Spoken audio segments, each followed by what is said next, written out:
want to thank everyone for being here. It's a special place. It's going to be even better than ever.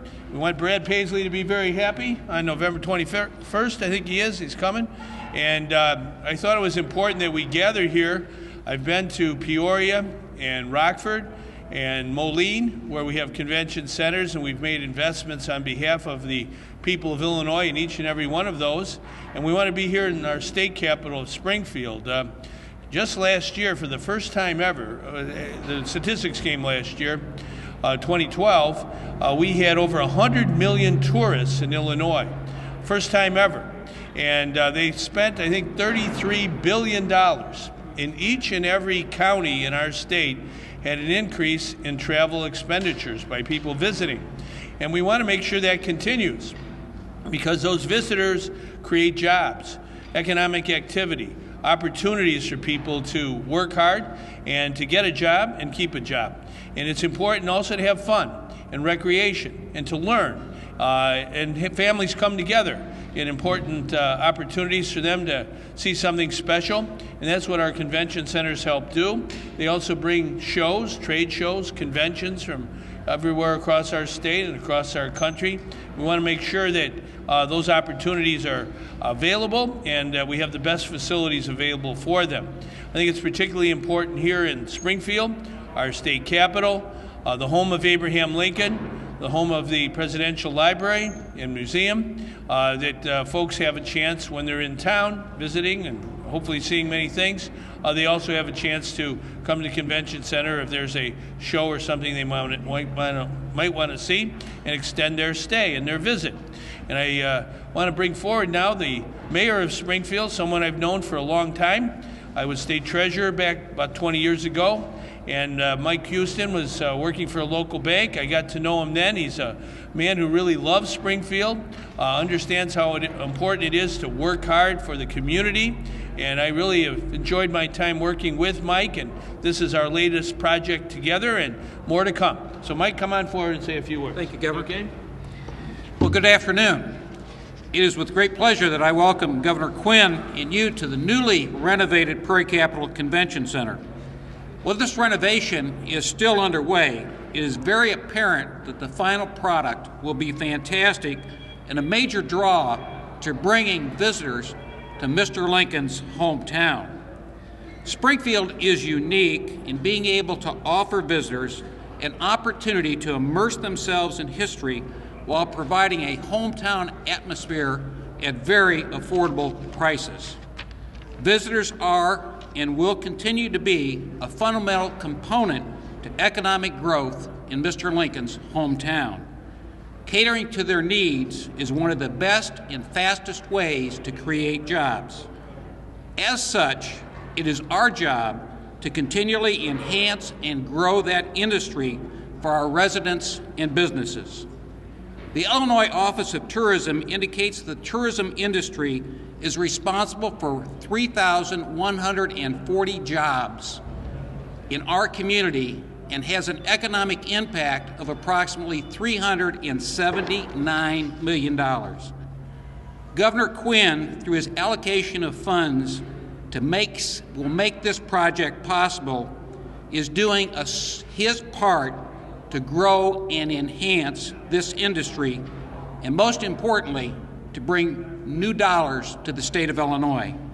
On behalf of the residents of the city of Springfield, it is with great pride and appreciation that I thank Governor Quinn for helping create and maintain jobs in Springfield and Central Illinois. Thank you. Well said there, Mike. Thank you. Very good. Well, I want to thank Mike about that, and I also want to thank our labor members who are here today, who are making this possible. They're the men and women who are working in the trades that are improving the accessibility of the facility, the offerings, the meeting rooms, everything that's going to improve this convention center. We thank our working men and women for making that possible. And from Plumbers and Pipe Fitters Local 137, we have John Hayes and Aaron Guernsey here as well. And from the Iron Workers Local 46, Shane Austin, thank you. Also, we want to thank the Springfield Park Board and Leslie Scrow, who is part of our mission as well, to encourage people to come and visit. Over our Abraham Lincoln Hotel, Gloria Reuter, Director of Sales, and also the Director of the hotel, Jeff McClendon, who is right next door here.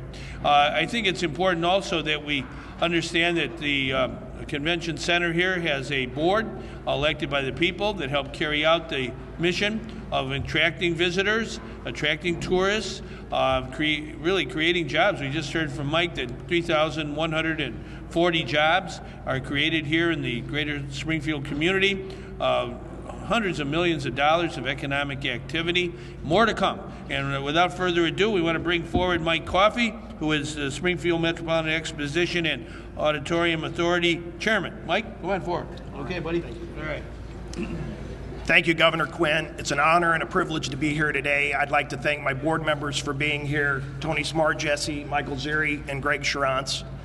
I joined the board in 1995, and the first thing when you walked into the boardroom that you saw was a model of an expanded convention center. As I stood in the room, I started to ask people, oh, what is that? Are we going to expand the convention center? And most people said to me, oh, that's just pie in the sky. It'll never happen.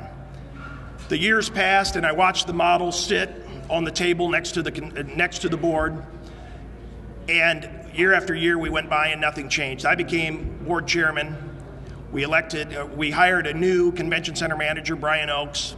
Together we went to the board and we said, we're falling behind. We need to improve the convention center. Will you help us? Will you try and push for a new and expanded convention center? That was in 2008. We did a feasibility study. The feasibility study came back and said the economic impact on the city will be tremendous. Unfortunately, 2008 was a bad year for the economy, so we had to postpone it. Through the years, we scaled it down, and we ended up with this version of the Prairie Capital Convention Center. So we got together, we got our bonding people together and said, how much can we get? They said, you can't raise enough money.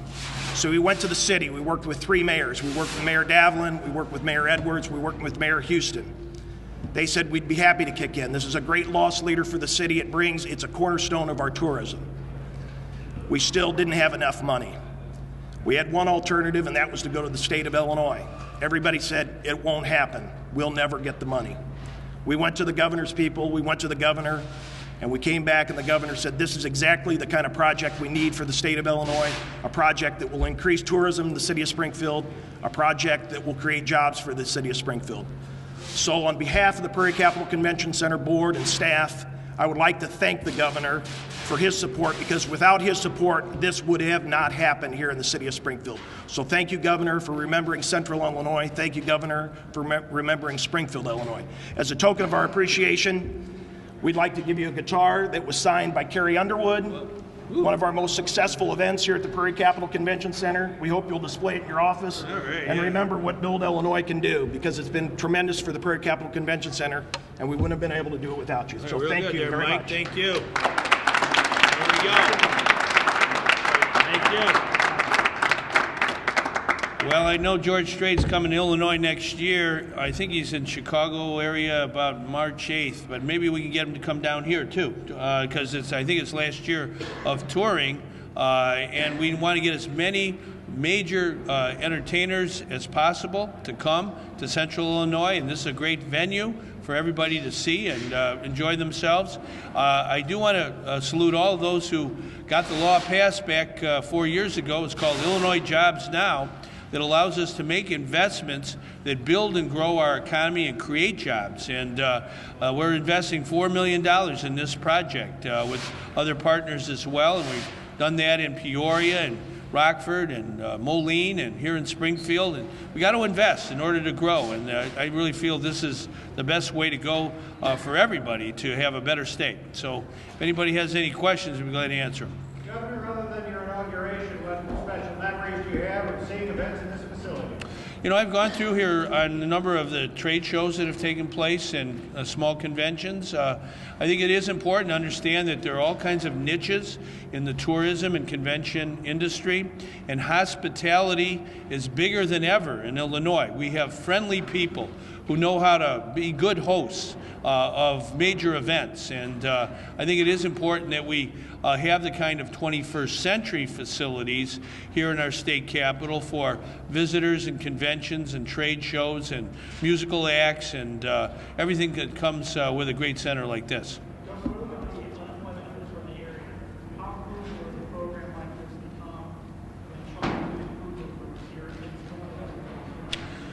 Well, you know, we are doing a lot of building, probably more building in Illinois today than ever before in our state's history. We're working on our roads. We've done over 7,000 miles of road repair and new roads. We've worked on, I think, 1,200 bridges, about 1,240 bridges in Illinois. We also understand the importance of investing in rail. Really want to thank the Mayor Houston, for his commitment to helping us get the fast train from Chicago to Springfield to St. Louis. Very important that we complete that mission. We also understand the importance of investing in water. Later today I'm going up to Spring Valley area where we're investing in wastewater treatment. And all of this is because we passed a law 4 years ago to make these investments. They come from our capital account, not from the general revenue, but from our capital account. And we're building new schools, rehabbing old schools, laying fiber for the internet. All this is part of 21st century economy. But we cannot forget what the mayor said.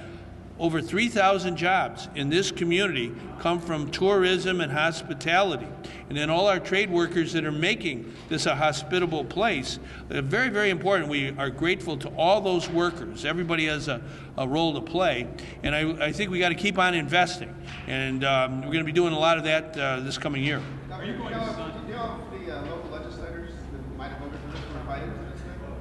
I think we try to invite everybody. Matter of fact, in our release, we have quotes from everybody.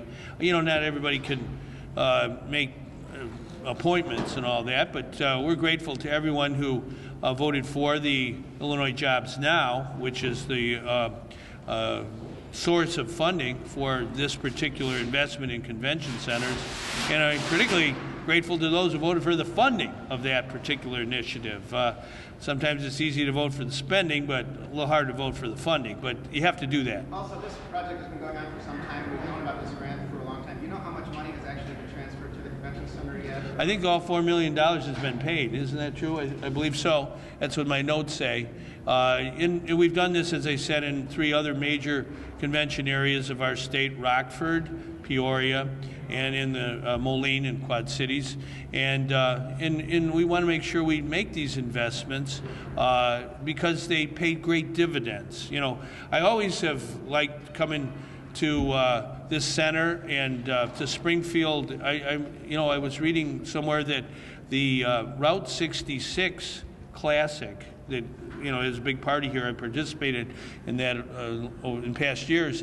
That has more hits on our website than anything else on our tourism website. And I want to emphasize 100 million tourists to Illinois in 2012, the most recent year available, and that's an all-time record.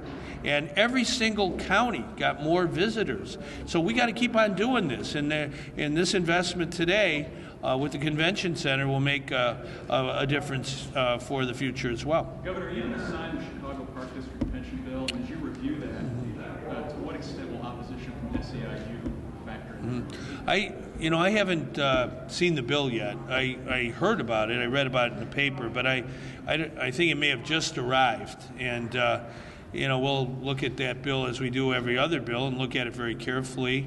Make a decision based on how I feel the merits are. But the SEIU doesn't like that bill, and they've been a big supporter. What I try to do on every bill is listen to the proponents and listen to the opponents. And we invite anyone, a bill that arrives on my desk. In this past year, we had maybe 600-700 bills that passed the legislature that arrived to the governor's office. And we look at every one very carefully. I have a staff that does that. You got to read every line of the bill, really, to make sure it is proper. And that's what I'll do with this bill. I just don't have any of the details right now, and we want to put every bill under a microscope. Governor, could it be a template for also collapse of mandatory minimums, guys one at a time? Yeah. And whether you spoke with Black Caucus members as that bill Well, you know, when it comes to anything with public safety and criminal justice, I think we need to do it in a comprehensive way, a way that protects the public. I've signed bills dealing with those who commit crimes with guns and put them behind bars, and I think that's important. At the same time, we want to make sure we have a comprehensive approach that puts public safety first. And, you know, I think we can do that. I really feel that that's something in the next couple of months we can work out. Governor, do you anticipate you will be signing an income tax increase? Do you pledge to sign an income tax increase? Well, I've said before, you know, our number one focus has to be on pension reform. You know, we've worked hard on this. I've worked hard on it. Many other people have worked hard on it. I really hope that the conference committee and the legislative leaders can come together and vote on a bill. Well, the reason is you know, a budget is based on what your costs are. We don't know what our pension costs are until we really address the pension reform issue.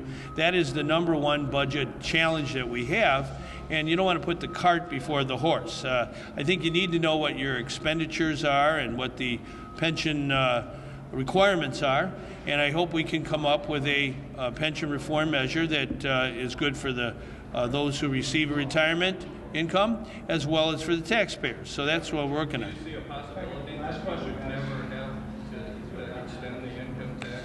Well, we're going to deal with the pension because that has not been dealt with over decades, and I think it's important to really roll up your sleeves and work on the pension reform that is imperative for our state economy, for our jobs, for everything in our state. We cannot have a cloud of $100 billion liability hanging over the people of Illinois, the taxpayers, and the economy of our state. If we want to help our economy, the best way to do it is pension reform. And I do think it's important that both parties, both houses, come together, have a vote, pass a measure that erases the liability so I can sign it, and that will really, I think, set the table for everything else. One more question, all right? With what are the prospects to happening before the end of the year? Well, I hope they can move it along. You know, I'm not getting paid. I deliberately did not take a paycheck until we get pension reform. I told the legislators I don't think they should get a paycheck, and that'll be litigated now. But the notion that anything else should precede pension reform, I just don't agree with. I think this has to be number one. Well, they have to, you know, come to an agreement. There clearly talks are going on, which I think is a positive development. But it's fine to talk. We've been talking about this for years and years. It's time now for action. And I think it is imperative that as soon as possible, the legislature takes a vote on a comprehensive pension reform measure that erases the liability and protects those who are entitled to a pension.